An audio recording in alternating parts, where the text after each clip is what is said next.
Bismillahirrahmanirrahim. Assalamualaikum warahmatullahi wabarakatuh. Alhamdulillahirabbil alamin. Wabihi nasta'in ala umurid dunya waddin. Wassalatu wassalamu ala asrofil anbiya'i wal mursalin wa ala alihi wa sahbihi ajma'in. Amma ba'du. Yang saya hormati dan yang saya muliakan Bapak, Ibu, serta para sahabat-sahabat sekalian yang dirahmati Allah. Yang pertama-tama dan yang paling utama, marilah kita mengucapkan Alhamdulillah atas berkat, rahmat, dan nikmat yang telah Allah turunkan kepada kita, sehingga hingga saat ini kita masih dalam keadaan sehat lahir dan batin, sehingga kita masih bisa melaksanakan ibadah puasa dan beribadah dengan baik. Dan tak lupa pula sholawat serta salam kita hadiahkan kepada junjungan kita Nabi besar Muhammad Sallallahu Alaihi Wasallam. Semoga kita semua mendapatkan syafaat beliau di yaumil akhir kelak.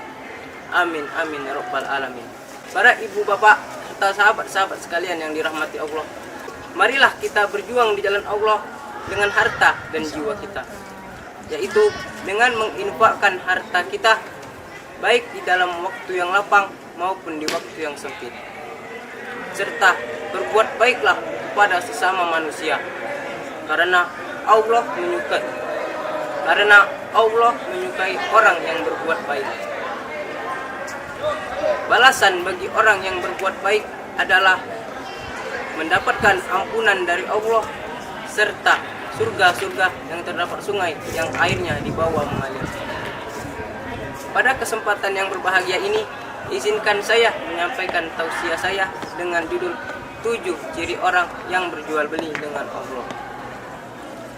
Jual beli dengan Allah adalah memberikan apa yang Allah kehendaki dari kita, yakni pengorbanan harta dan jiwa dalam berjuang di jalannya untuk memperoleh surga.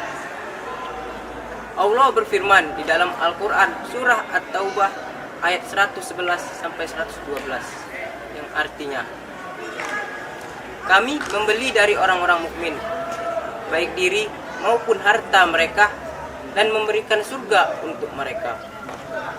Mereka berjuang di jalan Allah sehingga mereka membunuh ataupun terbunuh. Maka sebagai janji yang benar dari Allah di dalam kitab Taurat, Injil dan Al-Quran, maka siapakah yang lebih menepati janjinya selain Allah? Maka bersyukurlah dengan jual beli yang kamu lakukan itu, dan sedemikian itulah kemenangan yang agung. Mereka adalah orang-orang yang bertobat, beribadah, memuji Allah, mengembara demi ilmu dan agama, ruku, sujud, menyuruh kepada yang ma'ruf dan mencegah dari yang mungkar, serta yang memelihara hukum-hukum Allah. Maka gembirakanlah orang-orang yang beriman.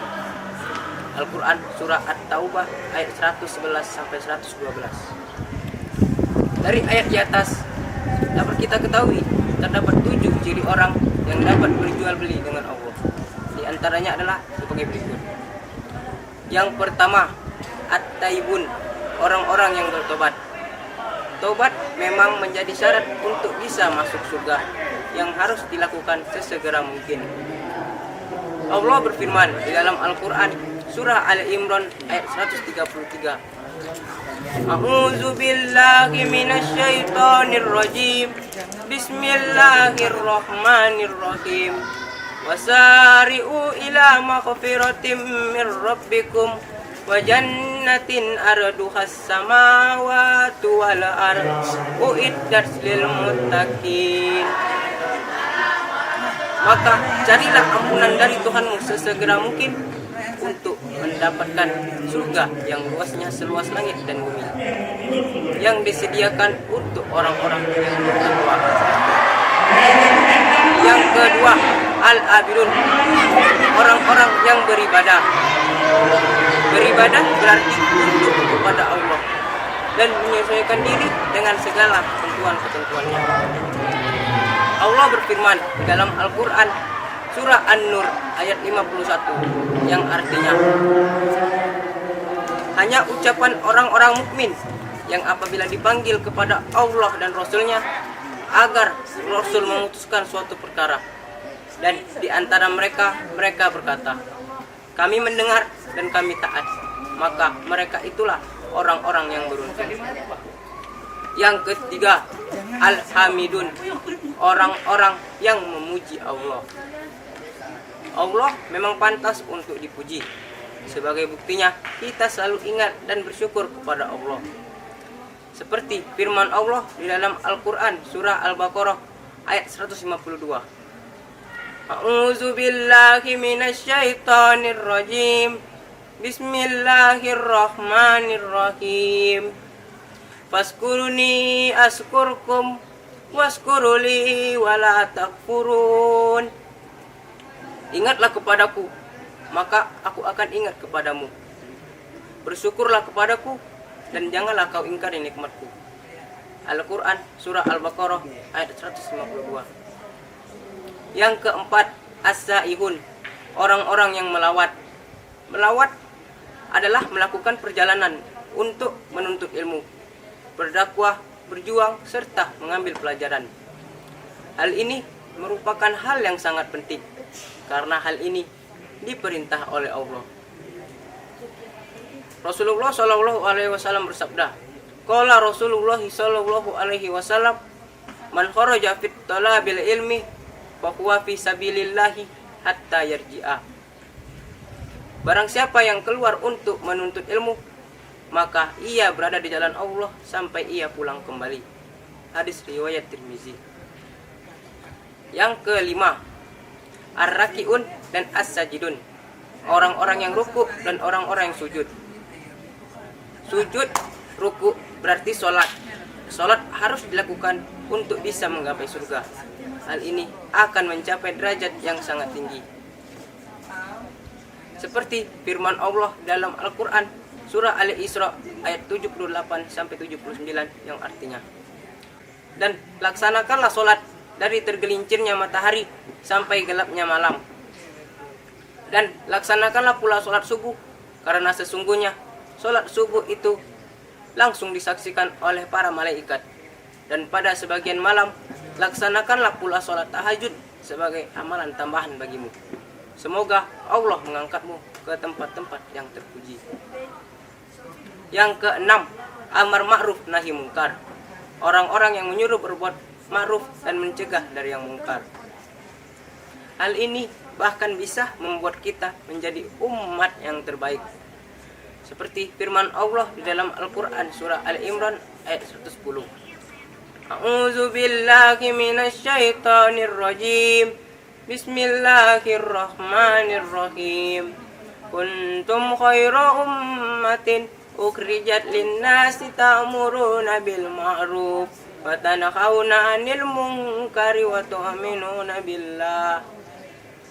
Kamu adalah umat yang terbaik yang dilahirkan untuk manusia, untuk menyuruh berbuat yang ma'ruf dan mencegah dari yang mungkar, serta beriman kepada Allah. Al-Quran surah Ali Imran ayat 110. Yang ketujuh, hafizuna lihudilillah, orang-orang yang memelihara hukum-hukum Allah.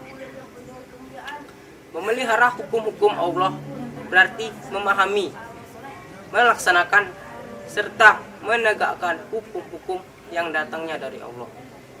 Allah berfirman di dalam Al-Quran surah Al-Jasiyah ayat 18. Dan kami jadikan engkau Muhammad untuk mematuhi peraturan atau syariat dari agama itu, maka patuhilah syariat itu.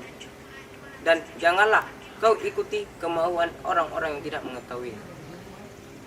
Para ibu bapak dan sahabat-sahabat yang dirahmati Allah, marilah kita memohon pertolongan kepada Allah dengan sabar dan sholat.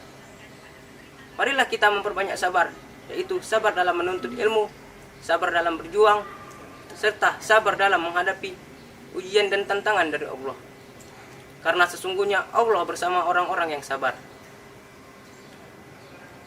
Dan Allah pasti akan menguji kita dengan sedikit ketakutan, kelaparan, kekurangan harta dan jiwa, serta buah-buahan. Maka Allah pasti akan memberi kabar yang gembira kepada orang-orang yang sabar, yaitu apabila mereka ditimpa musibah, mereka mengucapkan innalillahi wa innalillahi rojiun. Sesungguhnya kami milik Allah dan hanya kepada Allah lah kami kembali. Maka merekalah orang-orang yang mendapat ampunan dari Allah serta orang-orang yang beruntung. Demikianlah tausiah yang dapat saya sampaikan. Apabila ada kata-kata saya yang salah, mohon dimaafkan. Akhir kata, wabillahi taufik wal hidayah. Wassalamualaikum warahmatullahi wabarakatuh.